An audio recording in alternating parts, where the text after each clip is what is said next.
বছর করছি, কিন্তু হয়তো ঝড় বৃষ্টি উঠে আসবে।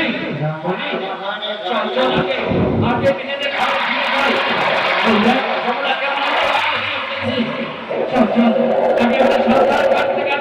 ঘাটে ফিরে যায়। চল সবাই মিলে সাঁতার কাটতে কাটতে এখন ঘাটে ফিরে চললে।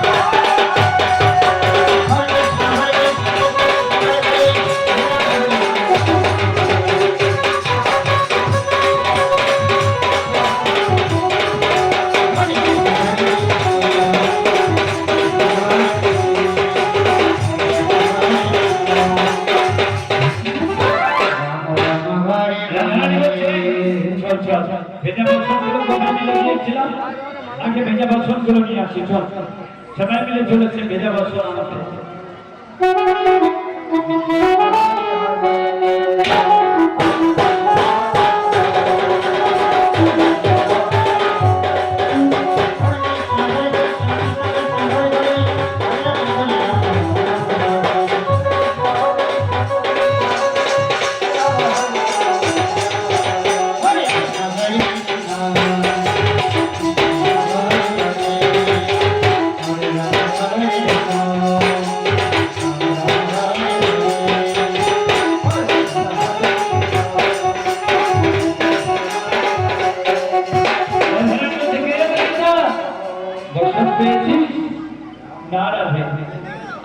একটা বছর আমরা দেখতে পেলাম না। বিশাখা, এই বিশাখা, কে তোর কৃষ্ণ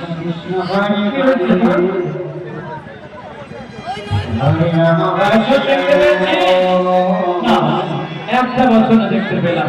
ও তোর দেখতে পাচ্ছি। তাহলে আমাদের বছরগুলো কোথায় গেল? কে গেল? কি হলো? বুঝতে পারছি না। তাহলে কি যেমন আপনি রেখে এসেছে আর সে কি তাহলে লুকিয়ে লুকিয়ে আমাদের স্নান করে দর্শন করছে? যদি কোনো পর পুরুষ এসে থাকে তাহলে সে কি আমাদের স্নান করা দেখে ফেললো? লজ্জা লজ্জা রে, সে কি আগে দুটি মাস দাঁড়া পথ খাওয়া বড়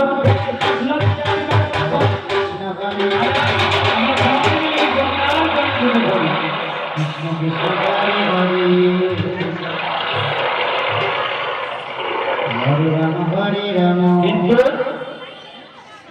ডুবে থাকবে কতক্ষণ? কতক্ষণ ডুবে থাকবে? ঘরেতে ফিরতে হবে। তাই রাধারানী মনে মনে বুদ্ধি আসছে। আর ললিতা বিশাখাকে বললেন, এই ললিতা, বিশাখা আমার কাছে আছে।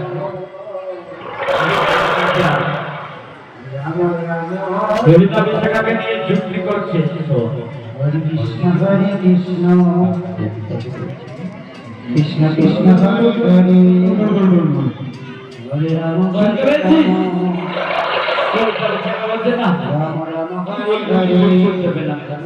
ও শুনতে পারছি?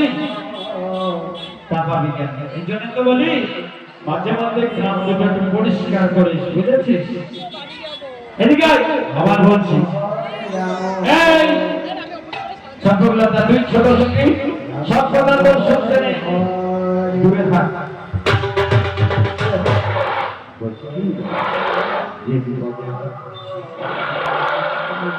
বুঝতে পারছিস? হ্যাঁ হ্যাঁ, শুনতে পেরেছি। ও এবার তো শুনবি, কেননা এবার তো আমি কিছু বলিনি। শুনবি? ললিতা বলছে, রাধে, আমরা হচ্ছি তোর অন্তরঙ্গা সখী। তুই কথা বলবার আগে তোর অন্তরের কথা আমরা বুঝি, এই জন্যই তো আমরা অন্তরঙ্গা সখী। বল,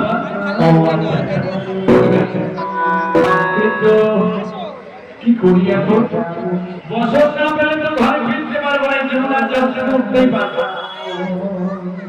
রাধারানী মনে মনে চিন্তা করছে, এই সম্পর্ক হচ্ছে আমাদের মধ্যে সবচেয়ে ছোট সখী। ও আকারে একটু লম্বা হয়ে গেছে, কিন্তু ওর সবচেয়ে বয়সে ছোট, তাই ওর লজ্জাটা একটু কম।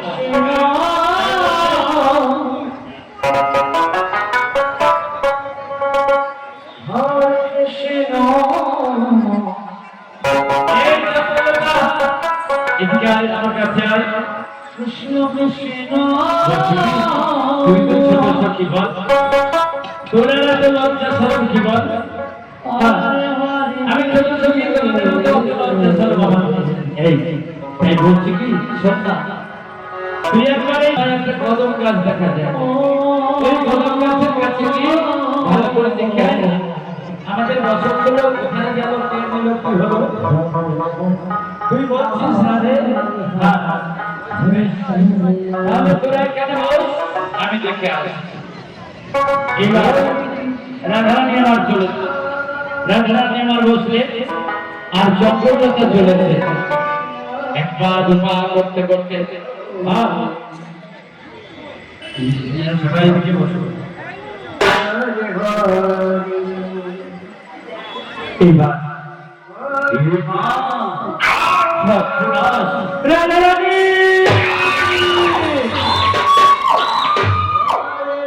রাধারানী বলছে, কি হলো রে? আমার চিৎকার করে ফিরে আসবে। বলি, ফিরে এলাম কেন বুঝতে পারছিস না? তোর কথা মতো আমি ওই যমুনার জায়গায় উঠে কি দেখলাম জানিস? আমি দেখলাম ওই কদম গাছে একটা ভূত। ওইটা কেমন করে ডাকছে, ভয় দেখাচ্ছে, দেখেছিস?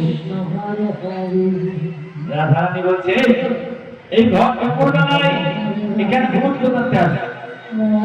তুই ভূত দেখেছিস? আমি ভূত দেখেছি, আমি নিজের চোখে দেখে এলাম। আমি বলছি তুই ভূত দেখেছিস? আচ্ছা বলতো, ভূতটা দেখতে কেমন? ভূতটা ভূতের সর্বদেহটা কালো কুচকুচে, তবে হ্যাঁ, ওই কালো দেহের মধ্যে না হীরামণি মুক্তার অলঙ্কার গুলো ঝলমল ঝলমল। যখনই বলেছে কালো দেহের মধ্যে হীরামণি মুক্তার অলঙ্কার গুলো ঝলমল ঝলমল করছে, রাধারানী বুঝতে পেরেছেন আসলে ভূতটাকে। রাধারানী বলছে, তুই যাকে ভূত দেখেছিস ওটা ভূত নয়। আমি বলছি ওটা ভূত নয়, তুই আর যা ভালো করে দেখে আয়।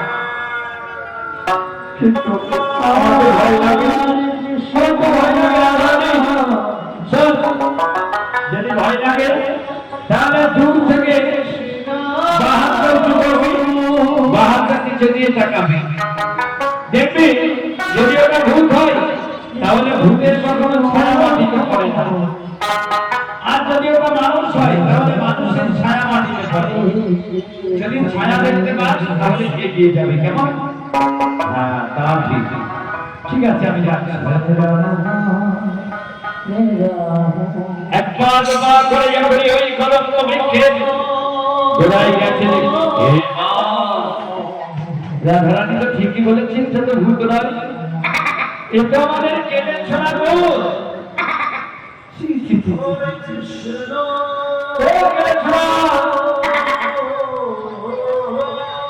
ও কেলে মানে ও কেলে কাল ঘুমরা, আরে কালা নাকি? যখনই বলেছে কালা নাকি, গোবিন্দ মনে মনে বলছে, সম্ভবলতা আমি কালাই বটে, তবে তুমি যে কালা মনে করছো কানে কালা, আমি কানে কালা নই। তবে এই বৃন্দাবনের অনেকে আমাকে কালা বলেও ডাকে, কেন জানো? আমার গায়ের রঙটা একটু চাপা তো। এই যে তোমাকে বলছি, তোমাকে আমাকে বলছো? হ্যাঁ, তাছাড়া এখানে আর কে আছে, কাকে বলবো? না, বলো বলো বলো, কি বলছো? বলছি কি, তুমি কি আমাদের বসত গুলো নিয়েছো?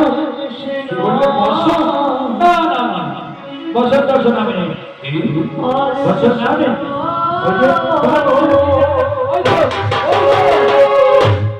দেখে ফেলেছি, আমাদের বসত। লজ্জা করে না? আমরা কতগুলো রমণীগণে যমুনার জলে নেমেছি স্নান করতে, আর এই সুযোগে তুমি আমাদের অঙ্কের বচন করে নিয়ে এই কদম গাছের ডালে উঠে বসে আছো, কেন নিয়েছো? দাও, বচনগুলো আমাদের ফিরিয়ে দাও। রবীন্দ্র বলছে, শোনো শোনো চক্রবর্তী, বচন আমি নিয়েছি, বচন ফিরিয়েও দেব, তবে অমন ভাবে চাইলে আমি বচন দেব না। আমার কাছ থেকে বচন নিতে হলে আমার সম্মুখে দাঁড়িয়ে আমার নয়নে নয়নে রেখে দুটি বাহু তুলে বলতে হবে, হে গোবিন্দ দান গোবিন্দ, আমার দেহ মন প্রাণ সমস্ত কিছু আমি তোমার চরণে দান করলাম। যদি বলতে পারো তাহলে আমি বচন দিতে পারি। চক্রবর্তী বয়সে ছোট হলে মুখ দিতে বেশ পাকা।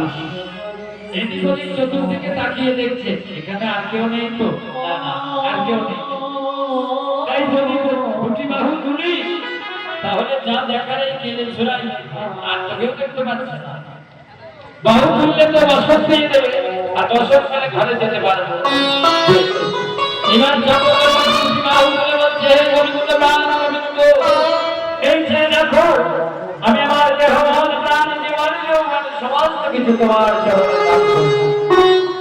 এবার গোবিন্দ চক্রবর্তীর বচন নেমে নেবার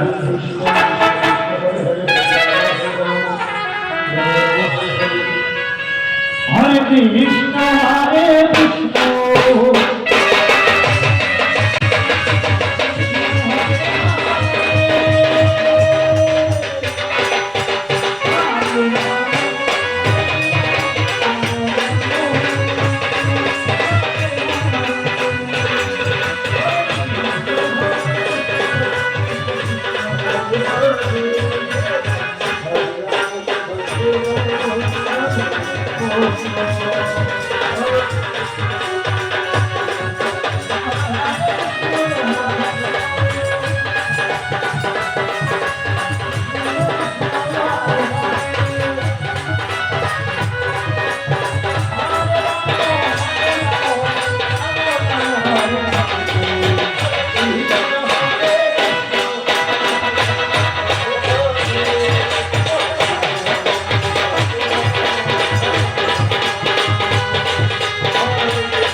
ফিরিয়ে দিয়ে তার সঙ্গে আনন্দ নৃত্য করলেন।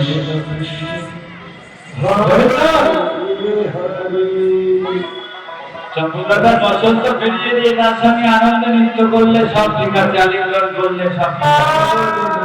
আবার মুখে মুখেও আবার কি হলো?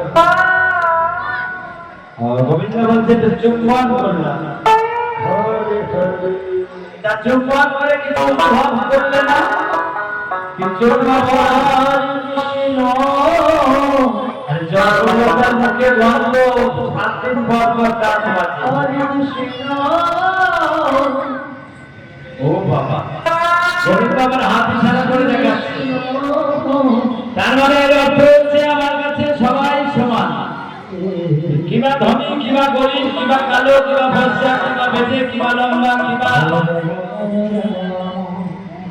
গল্প কিবা ভালো, সব সমান। তাই গোবিন্দ বলছে, শোনো চন্দ্রলতা, আমি তোমার বচন ফিরিয়ে দিয়েছি, এবার তুমি ফিরে গিয়ে তোমার আর সখী পাঠিয়ে দাও, তাদের বচন আমি ফিরিয়ে দেবো। চক্রবর্তী চলেছে বচন নিয়ে। এবার ললিতা অভিষেকা বলছে, চক্রবর্তী তোর বচনটা দিয়ে নিয়ে আমাদের বচনটা দিয়ে নিয়ে না, আমি তো ছোট মানুষ, তাই তোদের বচনগুলো আমি পারতে পারলাম না, জানিস? তোদের বচনগুলো উঁচু ডালে রয়েছে ঝুলে, আর আমার বচনটা পড়েছিল নিচেই খুলে, তাই তো আমি হাতে দিলাম তুলে।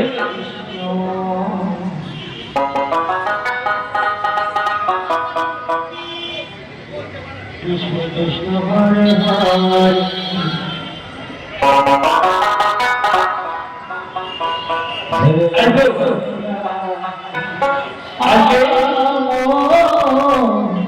আমি আসতে পারলাম না, জানিস তো তোরা দর্শক তোরা যা তোরা গেলেই খেয়ে যাবি। ঠিক আছে, তাহলে তুই এখানে বস, আমরা দেখে আসি। আমি শেখা চলেছে। কাছে যেতে না যেতেই দেখছে ললিতা বলছে, এই বিশাখা তুই দেখেছিস এ তো আমাদের প্রাণনাথ রে, তাহলে এই কি বছর করে নিয়েছে? বিশাখা বলছে, একবার জিজ্ঞাসা করে দেখ না। ললিতা জিজ্ঞাসা করলেন, ও প্রাণনাথ তুমি কি আমাদের বছর করে নিয়েছো? রবীন্দ্র বলছে, হ্যাঁ ললিতা বছর নিয়েছি। কি বছর নিয়েছো কেন? দাও আমাদের বছরগুলো আমাদের ফিরিয়ে দাও। রবীন্দ্র বলছে, শোনো ললিতা, বছর নিয়েছি ফিরিয়ে দেবো, কিন্তু আমার ভাবে চাইতে দেবো না। তাহলে কেমন ভাবে চাইতে হবে শুনি? শোনো, যদি বছর নিতে চাও আমার সম্মুখে দাঁড়িয়ে আমার নয়নে নয়ন রেখে তুমি বাহু তুলে আমার কাছে বলতে হবে, হে গোবিন্দ প্রাণ গোবিন্দ, আমার দেহ মন প্রাণ জীবন যৌবন সমস্ত কিছু তোমায় দান করলাম। যদি বলতে পারো তাহলে আমি বছর দিতে পারি। এই বিশাখা কি বলে শুনেছিস? বিশাখা বলছে, ওর কথা না শুনে কোনো উপায় নেই, ভালো করে চতুর্দিকে চেয়ে যাও, এখানে আর কেউ নেই তো না। তাহলে দুজনে একসঙ্গে বাহু তুলব, ওর কাছ থেকে কাছ থেকে তাকাবে, আমরা ঘরে যেতে পারবো। এবার দুজনে মিলে একসঙ্গে বাহু তুলে বলছে, গোবিন্দ এই যে দেখো আমরা যদি বাহু তুলেছি, আমাদের দেহ মন প্রাণ জীবন যৌবন সমস্ত কিছু তোমারই দান করলাম। গোবিন্দ এবার তাদের বছর নিয়ে ফিরে আসছে।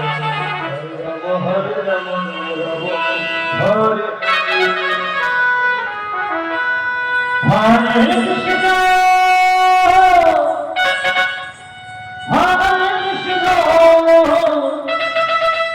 কৃষ্ণ কৃষ্ণ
কৃষ্ণ আমি সকাল সকালে আনন্দ নৃত্য করলেন, তাদের বছর ফিরিয়ে দিলেন।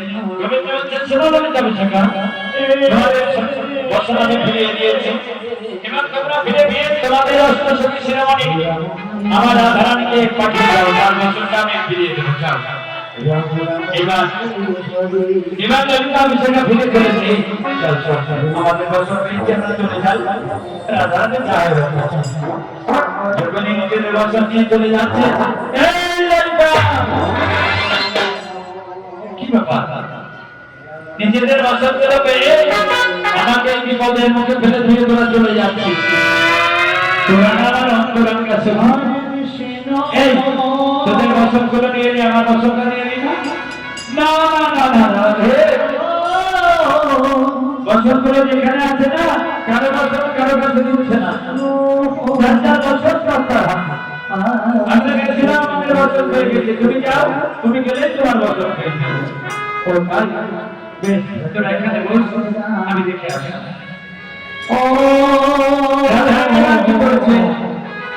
অনেক দূরে দাঁড়িয়ে ঘুরে দাঁড়িয়ে বলছে, ও তুমি কি আমার বছরটা নিয়েছো? গোবিন্দ বলছে হ্যাঁ রাধে, বছর আমি নিয়েছি। কি বছর নিয়েছো? কেন? আমার কাছে এসো। না, আমি তোমার কাছে যাবো না। কি তুমি আমার কাছে আসবে না রাধা? না, আসলে কি বলেন তো, সকল সখীগণ গোবিন্দের কাছে গিয়ে বছর নিয়ে এলো, কিন্তু রাধারানী যাচ্ছে না কাছে। কেন? আসলে সকল কবির চেয়ে রাধারানীর লজ্জাটা একটু বেশি। কেন? রাধারানী তোমার আমার প্রাণ একই প্রেমের সূত্রে বাঁধা, তাই আমি নিজেই তোমার কাছে নেমে আসছি রাধা। তাই গোবিন্দ রাধার বছর জানিয়ে নেমে আসছে। হরে কৃষ্ণ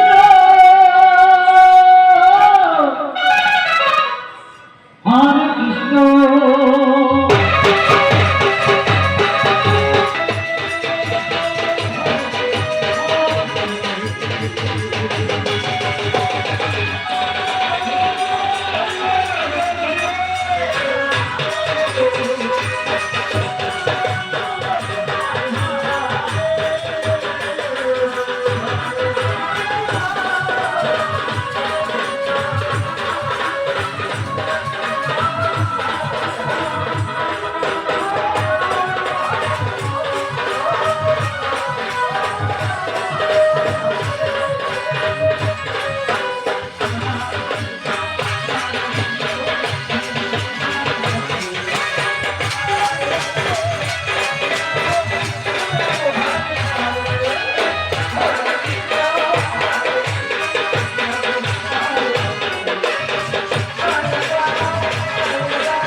কৃষ্ণ হরে হরে হরে রাম রাম রাম হরে হরে। গোবিন্দ বলছে শোনো কবিগণ, তোমরা আমাকে দেখেছিলেন, তাই আমি যমুনা ফিরে এসেছিলাম। যখনই বলি তোমরা ডাকনি না, মোটেও না। ও তোমরা ডাকনি না, তোমাদের মনে পড়ছে না, তাই তো? বেশ, আমি তোমাকে এক মাস ধরে মাকে আপনাদের লেগে মতো করলে, মা যখন তোমাদেরকে বর দিতে চাইলে, তখন তোমরা মায়ের কাছে কি বল চাই? কি হলো? মনে পড়ছে না তো? ওটাও বলেছে। তোমরা বলেছিলে হে কাত্যায়নী মহামায়ে, যদি আমাদেরকে বরদান করলে মা দাও, ভগবান কৃষ্ণকে আমরা প্রতিজ্ঞ লাভ করতে পারি। আমি সেই নন্দের নন্দন কৃষ্ণচন্দ্র। আমি যখন তোমাদের সম্মুখে এলাম, তোমরা আমাকে দেখে অনেক লজ্জা বোধ করলে না। তাই শোনো শোনো কবিগণ, আজও আমি তোমাদের আশা পূর্ণ করতে পারলাম না, তবে হ্যাঁ, আমি তোমাদেরকে কথা দিচ্ছি, আর শারদীয়া পূর্ণিমার রজনীতে যেদিন ভগবান পূর্ণচন্দ্র উদিত হবে, সেই দিন গভীর শীতে আমি এই গভীর ধ্বনি করে আমি তোমাদেরকে ডাকবো। সেদিন তোমরা চলে এসো এই গহন মনে, আমি তোমাদেরকে নিয়ে রাসে নৃত্য করব। আর সেই লীলার নাম হবে রাসলীলা। বেশ, এবার তাহলে আমাদেরকে বিদায় দাও, আমরা আসি। বেশ, এসো।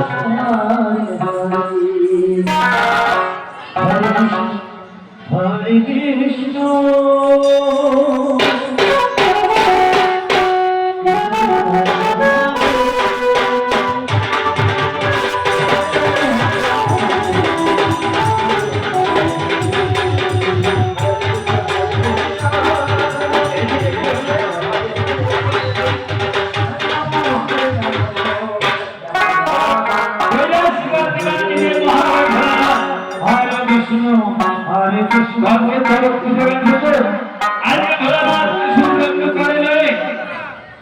তোকে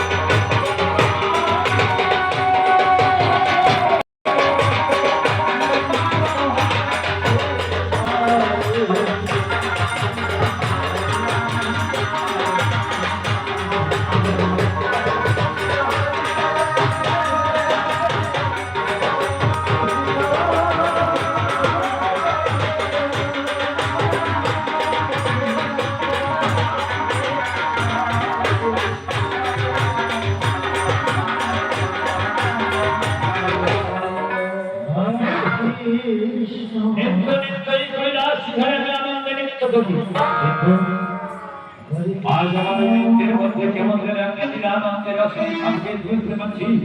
তবে কিসের সংকেত? তবে কি মধ্যধারে আমার কোন ভক্তের নাকি নাকি আমার নতুন করে কোনো ঘটনা ঘটতে চলেছে? আমি বুঝতে পারছি না। বেশ, এই মুহূর্তে কৈলাস শিখরে আমি ধ্যান মগ্ন হব, আর ধ্যানের মধ্যে আমি দেখবো আসলে কি ঘটনা ঘটতে চলেছে। সেই ভোলানাথ কৈলাস শিখরে ধ্যান মগ্ন হলেন।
দর্শন করতে যাবে আমার ছোট মায়া যোগেশ্বরী দেবী পার্বতী।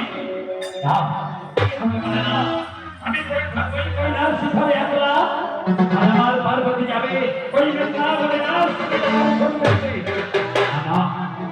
এই কিছুতেই হতে পারে না। যে করেই হোক আমার পার্বতীকে আমার কাছে ধরে রাখতে হবে। দেখি দেখি কি করে যাই আমার পার্বতী ওই রাসলীলা দর্শন করতে। কোথায় কোথায় পার্বতী? পার্বতী পার্বতী পার্বতী ছুটতে ছুটতে চেষ্টা হোক। এই অসময় কেন মাই স্মরণ করেছেন প্রভু? বলুন পার্বতী, আমি তোমাকে কেন ডেকেছি জানো? আজ আমার মনে একটা নতুন বাসনা জেগেছে। নতুন বাসনা? কি সেই বাসনা বলো পার্বতী? আমার মনে নতুন বাসনা হচ্ছে কি জানো? আজকের এই নিশীথে আমি এবং তুমি আমরা দুজনে এই কৈলাসের অন্তঃপুরে এক শয্যায় শয়ন করব। পার্বতী মনে মনে চিন্তা করছে, আমি বুঝতে পারছি না আমার স্বামী কি তবে বৃন্দাবনের রাসলীলার কথা কিছু জেনে ফেললো? কি হলো পার্বতী? আমার কথার কোনো উত্তর দিলে না যে? স্বামী, আপনার ইচ্ছাই পূর্ণ হোক। প্রতিদিন সতীন পরম গুরু, তাই আপনার ইচ্ছা পূর্ণ করাই যে আমার কাজ। বেশ পার্বতী, ওই যে দেখো দেখতে দেখতে নিশি গভীর হয়ে এসেছে। এসো এসো পার্বতী, আমরা এই কৈলাসে এক শয্যায় শয়ন করি। তাই পার্বতীকে নিয়ে ভোলানাথ শয়ন করলেন।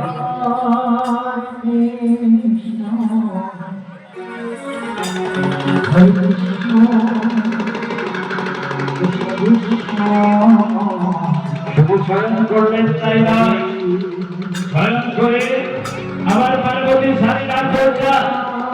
শক্ত করে ধরে রাখলেন।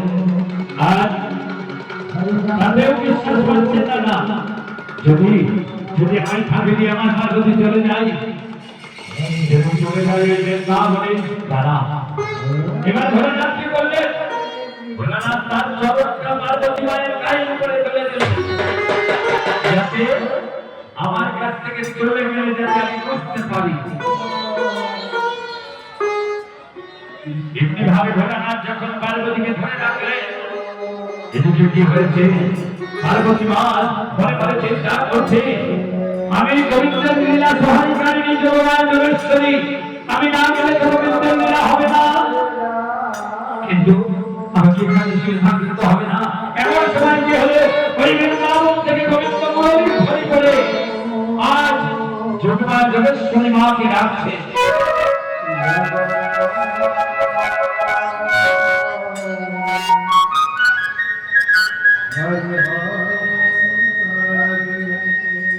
যখন মধুর কবির ধ্বনি ভেসে আসছে,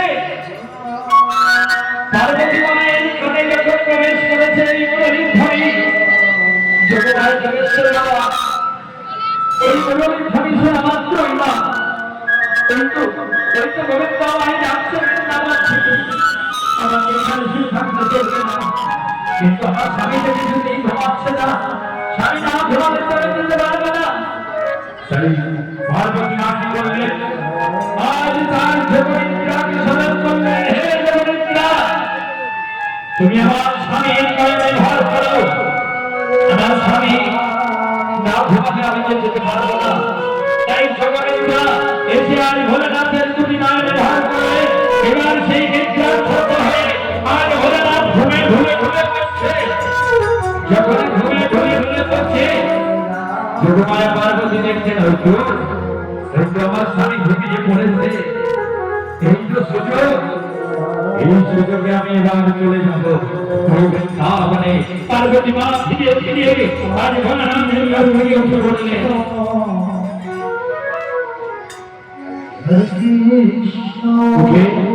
আগে নিজ প্রতি, তাই নিজ প্রতির চরণে প্রণাম জানিয়ে আজকে যোগমায়া পার্বতী চলেছে ওই বৃন্দাবনের উদ্দেশ্যে। যখনই দু চার পা অগ্রসর হয়েছে, অমনি ভোলানাথের সেই কপটচিত্র ভেঙে গেল।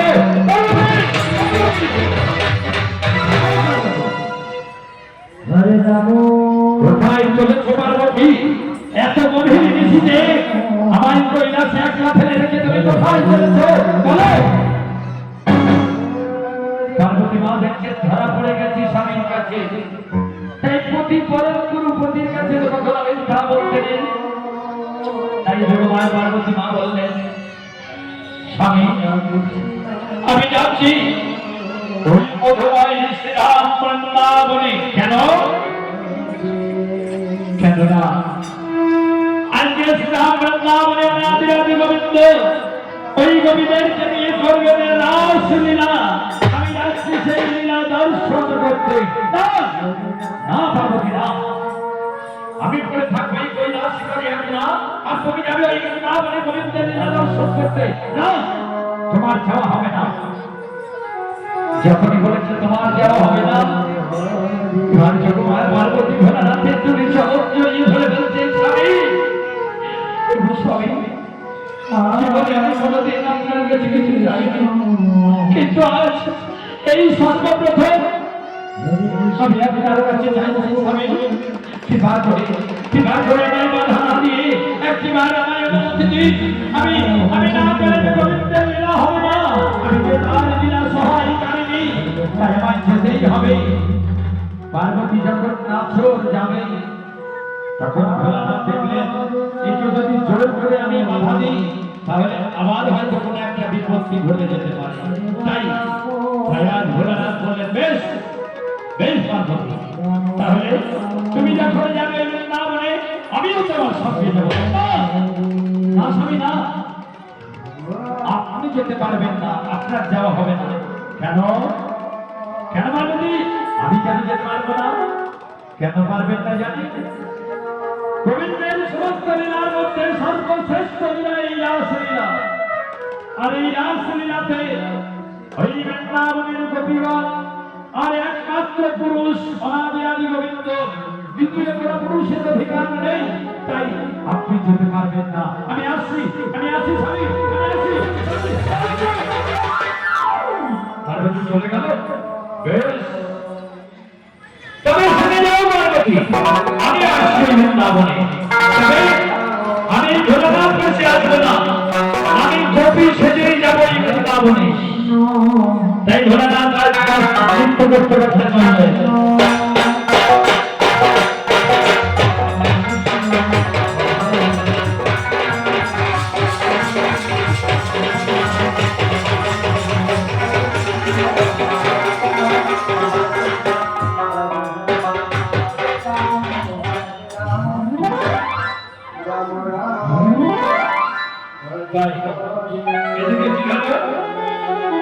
সেই শাস্ত্রীয় পূর্ণিমার রজনী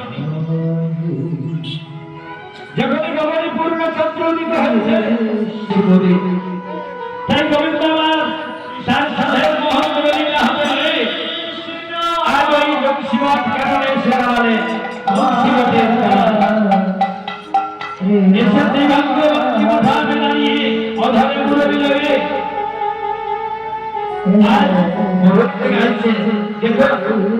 এতক্ষণ আপনারা যতগুলি শুনেছেন একটা রাসের সুর হয়নি। এখন যে সুরটা শুনছেন এটি হচ্ছে রাসের প্রকৃত সুর।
মদনে আসলো মদন মহারাজ মদনে আসলো যদি আসে পুরো করিলে বলে মদন মহারাজ মদনে আসলো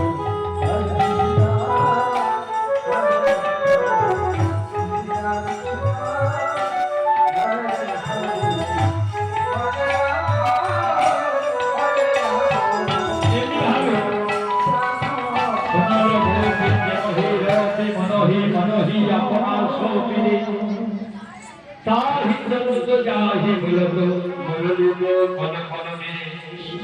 এমনিভাবে পঞ্চম স্থানে গোবিন্দ যখন বলেন খানিকের কবিদেরকে ডাকলে সেই বলেন খানি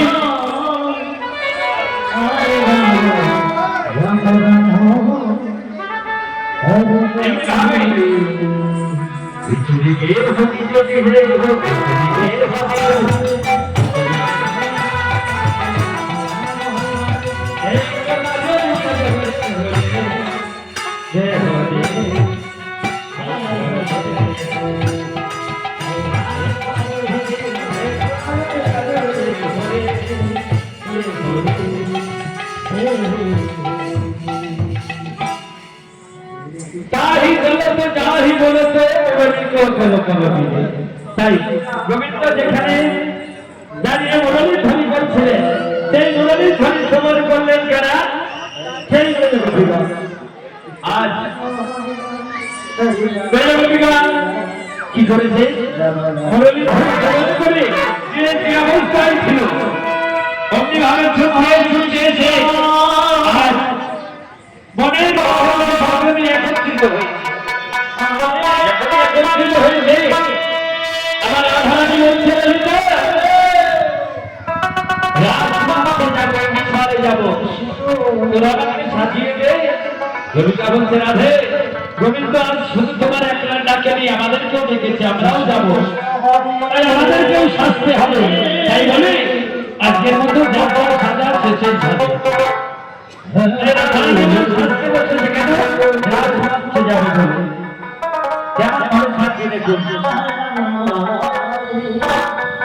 আমার এই সাজে মুরলী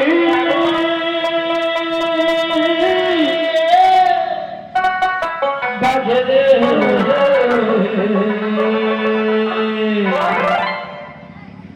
না পুরিয়া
কি বলবো দেখুন আজব কথা বলে ভাষায় দাদারানী সাহায্য কিভাবে বললেন রাই সাথে তৈরি বাজে কাপড়িয়া উঠ দাদারানী সাহায্য বসে অন্যটা করতেই ভুলে গেলেন আবার কেমন ভাবে সাহায্যে চরণে কাজল দিল নয়নে আলতা কাজল কোথায় করে কাজল করে নয়নে আর রাধারানী কাজল করেছে চরণে আর আলতা পড়েছে নয়নে আরে কেমন সুন্দর লাগছে দেখতে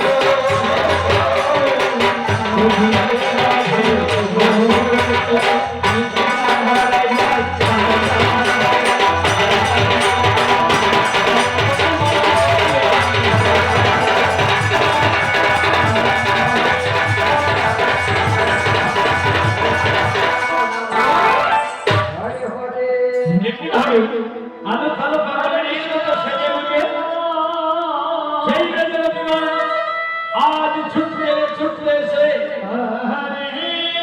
ওই রবি সীমার কেমন এসে দাঁড়ালে কোথায় না যেখানে দাঁড়িয়ে আমার গোবিন্দ ত্রিভাঙ্গবন্ধ মঠামে অধারে মুরলী লয়ে মুরলী ধ্বনি শুনছে যখনই গোবিন্দ এই গোবিন্দের দর্শন করেছে সঙ্গে সঙ্গে গোবিন্দ বললেন হে দর্শন জায়গা তোমাদেরকে স্বাগত জানাই কিন্তু এত গভীর কিছুতে এই গহন মানে তোমরা কি বলে বলে বলি এটা রাসের একটা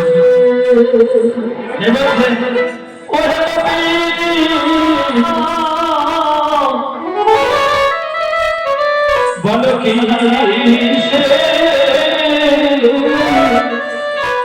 লাগি এই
এত গভীর নিশীথে এই গহন বনে কোন কুলবতী সতী রমণীদের আসতে নেই তাই বলি আমাদের শাস্ত্র কি বলে জানো আমাদের শাস্ত্রে বলে নিজ প্রতি রেখে দেওয়া পরপতি ভাবে লক্ষ্মী সম হলেও সে নারী নরকে করে মাঝে যদি কোন কুলবতী সতী রমণী নিজ প্রতি রেখে অন্য কোন পরপতি ভয় না করে সে যদি লক্ষ্মী সমসতী হয় তথাপিও নিকৃষ্ট নরক পুণ্যে তার যদি হয় তাই বলি তোমরা ভুল করেছো আসতে নেই কোন কুলবতী সতী রমণীদের এই গহন বনে আসতে নেই তাই বলি হে গোপী ভগবান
এইভাবে নাবিত কৃষ্ণ যখন বহিতে লাগিল, সোনার পর্বতে যেন গঙ্গা নেমে এলো।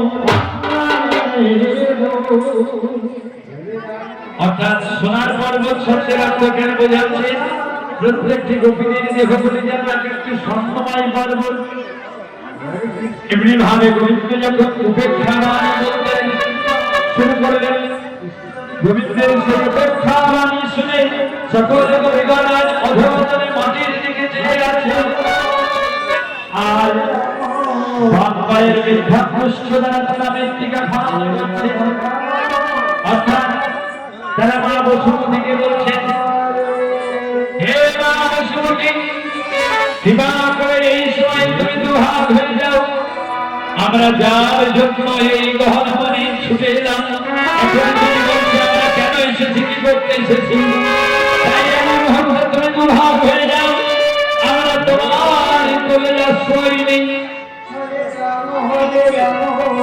এবার সকল গোপীগণ আজ গোবিন্দের চরণে